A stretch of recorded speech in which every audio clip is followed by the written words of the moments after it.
பாசத்தோட நட்பாக பழகிற செல்வம் சார், அவரை வந்து இது ஃபர்ஸ்ட் டைம் வந்து பிஆர்ஓ அப்படின்னு சொல்லியிருக்காங்க. அது எனக்கு ரொம்ப மனசுக்கு நிறைவாக இருந்தது. அதே மாதிரி வந்து அவங்க பேசும்போது சொன்னாங்க,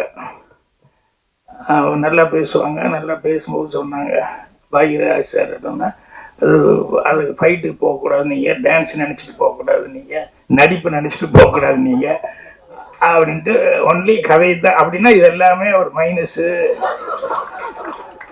அப்படிங்கிறத சொல்லாமல் சொல்லி கதையை மட்டுமே நினச்சிட்டு வாங்க அப்படின்னு சொல்லி எனக்கு பிரமாமா ஒரு வாழ்த்து படுற மாதிரி வாய்ச்சாங்க.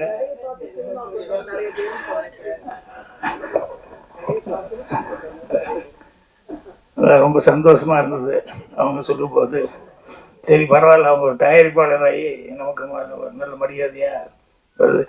அப்புறம் இவ்வளோ நேரம் வரைக்கும் இந்த ஃபங்க்ஷன் போகும்னு நான் நினைக்கல. ஏன்னா அவங்க 3 மணிக்கே அதே கஷ்டம், தேட்டர் கிடைக்காது, அடுத்தடுத்து புக் பண்ணியிருக்காங்க அப்படின்னா. அப்புறம் நானும் பார்த்துக்கிட்டே இருக்கிறேன், எப்படா இன்னும் அடுத்தது யாரோ கூப்பிடுவாங்களே, லைட்டாக பண்ணுறது அது இதெல்லாம் நடக்க, அடுத்த ஆளுக்கு வேற வந்து உள்ளே வந்துடுவாங்களே அப்படின்னு சொல்லிட்டு அது அப்படியே போயிட்டே இருந்து. சரி பரவாயில்ல, ஏதோ கேட்டு வாங்கிட்டாங்க உங்களுக்கு சந்தர்ப்பம் அப்படின்னு சொல்லிட்டு. இந்த படம் அவங்களுக்கு எல்லாருமே இவ்வளோ தூரம் ஒத்துழைப்பு கொடுத்து பண்ணுறதுக்கு அவங்க கேரக்டர் அதுதான் ரொம்ப முக்கியம். அது வந்து எனக்கு அவங்க கேரக்டர் வந்து எத்தனை பேர் பத்திரிகையாளர்லேருந்து எல்லாருமே வந்து சக நண்பர்கள் எவ்வளோ பேர் வந்து சும்மா ஒருத்தர் முன்னுக்கு வர முடியாது. எல்லாரும் ஆணுக்கு பின்னால் தான் பெண்ணுமாங்க. இந்த பெண்ணுக்கு பின்னால் பல ஆண்கள் இருக்கிறாங்க நிறைய பேர். அவங்க எல்லாருமே நல்ல விதத்தில் சப்போர்ட் பண்ணியிருக்காங்க. அப்புறம் இந்த படத்தில் இன்னைக்கு இசை வெளியீட்டு இது டெய்லர் வெளியீட்டு விழாங்கிறதுனால ஜோவன் முதல் கொண்டு கேமராமேன் முதல் கொண்டு இதில் பணியாற்றின எல்லாத்துக்குமே என்னுடைய வாழ்த்துக்களை வந்து தெரிவிச்சுக்கிறேன். இது இம்ப்ரெஸ் அப்படின்னு சொல்லி கம்பெனி, இம்ப்ரெஸ் ஃபிலிம் ஃபேக்ட்ரி அப்படின்னாங்க. டைட்டில் ரொம்ப இம்ப்ரெஸ்ஸாக தான் இருக்குது. நல்லா ராபர் அப்படின்னு சொல்லக்கூடியது. என்னென்னா திருடன் அப்படின்னு சொல்லும்போது எனக்கு வரும்போது அப்படி யோசிச்சுக்கிட்டே வந்தேன். எனக்கு பிடிச்ச சில திருட்டு விஷயங்கள்லாம் ரொம்ப நான் ரசித்த விஷயங்கள். அது சிவாஜி சார் நடிச்சது ஒரு படம் இருக்கும். ஒரு ஆள் வர்றான், நகை பணமெல்லாம் எடுத்துகிட்டு வர்றான், அதை திருடணும், நாளைக்கு ஏதாவது நைட் டைமில் போய் எல்லாம் திருடலாம் அப்படின்னு சொல்லும்போது, இதெல்லாம் காலையில் 10:30 மணிக்கு தான் அவன் எடுத்துகிட்டு கடைக்கு வர்றான், 10:30 மணிக்கே திருடிடலான்னு, இங்கே அந்த ரோட்லேயே வச்சு திருடிடலாம் அப்படின்னு.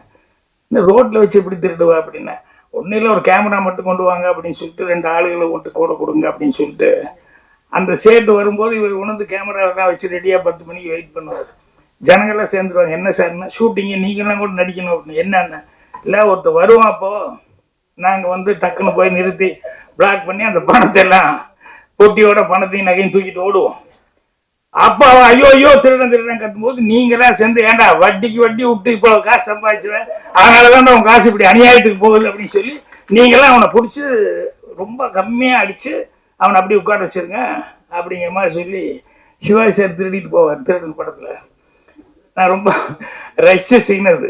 புத்திசாலித்தனம் இருந்தது, அதே நேரத்தில் ப்ரெசன்ஸ் ஆஃப் மைண்ட் யூஸ் பண்ணி பண்ணுறது. இதே மாதிரி ரியல் லைஃப்பில் கூட ஒன்று சொல்லுவாங்க, என்னென்னா இன்கம் டேக்ஸ் வந்து எல்லாருமே பேஜராகிடுவோம் இல்லையா, திடீர்னு வந்து நிற்கிறாங்க அப்படிங்கும்போது. அது எம்ஆர்ஆர் வீட்டுக்கு ஒரு தடவை இன்கம் டேக்ஸ் ஆஃபீஸர் வந்துட்டாங்க. வந்து என்ன இதுதான் இன்கம் டேக்ஸ் நாங்கள் அப்படின்னா ஒரு 4-5 பேர். உடனே எம்ஆர்ஆர் வெளியே வந்து ஐயோயோ ஐயோன்னு கத்தினாரு. வீதியில் எல்லாம் எம்ஆர்ஆர் ரோட்டில் வந்து ஐயோன்னு கத்தி, என் வீட்டுக்குள்ளே திருடம் வந்துட்டு என்னை கத்தியை காப்பிட்டு மிரட்டுறா, நீங்கள் தான் காப்பாற்றணும் ஜனங்க. நம்ம எம்ஆர்ஆர் வீட்டில் உடனே எல்லாம் பூந்து அடி. இன்கம் டேக்ஸ் எனக்கு அடி விழுந்துருக்கு. இவர் பொட்டி படிக்கிற என்னென்னலாம் வச்சிருக்காரு அதெல்லாம் பத்திரமா காரில் எடுத்து வச்சு சேஃப்டியாக கொண்டு போயிட்டார் வெளியே. அன்னைக்கு இன்கம் டேக்ஸ் அன்னைக்கு தான், அதுலேருந்து தான் போலீஸ் இல்லாமல் எந்த வீட்டுக்கும் இன்கம் டேக்ஸ்கே போகக்கூடாதுன்னு அன்னையிலேருந்து தான் போலீஸே வந்து இது பண்ண ஆரம்பித்தாங்க அப்படின்னா. அந்த மாதிரி திருடர்கள் அப்படின்னு சொன்னோம்னா அதுக்கு ஒரு பிரெயின் வேணும், வித்தியாசமாக என்ன திருடலாம் அப்படின்னு சொல்லிட்டு. அப்போ நானே நினச்சி பார்த்துக்குவேன், என்னென்னா இந்த முதல்ல திருடுறவன் வந்து அவன் கெட்டிக்காரத்தனம், என்ன எவ்வளோ சேஃப்டியாக வைக்க முடியுமோ எல்லாமே சேஃப்டியாக வச்சுருப்பாங்க. ஆனால் இவன் மைண்டு வந்து ரொம்ப பிரமாதமாக அதை யூஸ் பண்ணி எப்படா அதை திருடிட்டு போகிறது அப்படின்னு சொல்லிட்டு ரொம்ப பிளான் பண்ணி கரெக்டாக போய் இவன் வந்து அடிச்சுட்டு போயிடுவான். அப்புறம் போலீஸ்காரர் வருவான், அவன் வந்து எப்படி நின்று பார்ப்பான், எந்த வழியாக உள்ளே வந்திருக்க முடியும், எப்படி வந்திருக்கணும், ரேகையெல்லாம் போடுறதுக்கு முன்னாடியே அது பழக்கமானவனா இல்லை புதுசாக தெரிஞ்சவனா அப்படின்னு சொல்லி பார்த்துட்டு இவனை வந்து போலீஸ்காரன் வந்து கரெக்டாக அவன் ரூட்டை கண்டுபிடிச்சி இவன் போய் அரெஸ்ட் பண்ணுவான். ஸோ அது இதை விட பெரிய திருடுறவனை விட பிரெயினுங்கிறது வந்து போலீஸ்காரனுக்கு. அதுக்கப்புறம் இது கோர்ட்டுக்கு வரும். அந்த லாயர் கேட்டுக்குவார். கேட்டு என்னென்ன அவன் திருடினேன் அப்படின்னு. ஓகே. அப்புறம் போலீஸ் இப்படி பிடிச்சாங்க, இல்லை மர்டர் கேஸ் ஏதோ ஒன்றை பிடிச்சாங்க.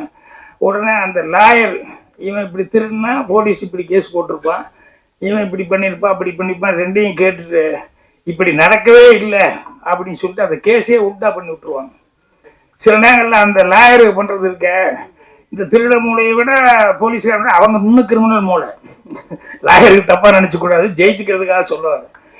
என்னென்னா ஒருத்தர் திருடிட்டான், இது அருவாள் வெட்டிட்டான்னு சொன்னோன்னே கைப்பிடியாக பிடிச்சிட்டாங்க, அருவாள்லாம் இருக்குது. அப்புறம் அவங்ககிட்ட போய் கேட்கும்போது வந்து எனக்கு எவ்வளோ பணம் கொடுக்குறீங்க அப்படின்னு லாயர் கேட்டார். ஒரு 5 லட்சம் கொடுத்தா நீங்கள் கைப்பிடியாக பிடிச்சிட்டாங்க, எப்படி காப்பாற்ற, நான் காப்பாற்றுறியா, நீ நானே காப்பாற்றுறேன், நான் வெளியே கொண்டு தரேன், ஒரு 5 லட்சம் கொடுக்குறியா 10 லட்சம் கொடுக்குறியான்னு சொல்லி பேசிட்டாரு. அப்புறம் போனார்.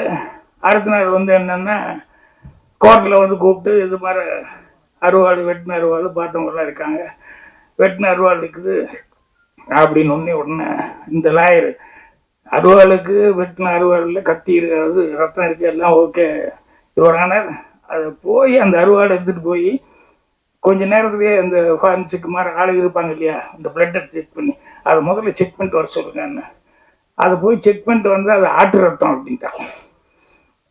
என்னன்னா இவர் முதல் நாளே போலீஸில் போய் ஆளை பிடிச்சி அவனுக்கு ஒரு 1 லட்ச ரூபாய்க்கு கொடுத்து அந்த அருவாளை வாங்கிட்டு வந்து அதை போய் க்ளீன் பண்ணி நல்லா கரெக்ட் பண்ணிவிட்டு ஆட்டு ரத்தத்தை எடுத்து அதில் பூசிட்டு கொண்டு வந்து சத்தமெல்லாம் மறுபடியும் உள்ள வைக்க சொல்லிட்டாரு.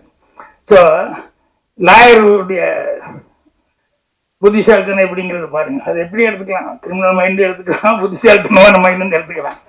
ஆனால் இது போலீஸ் திருடன் தாண்டினது போலீஸுடைய மைண்டு, போலீஸை தாண்டி லாயரனுடைய ஒரு மைண்டு.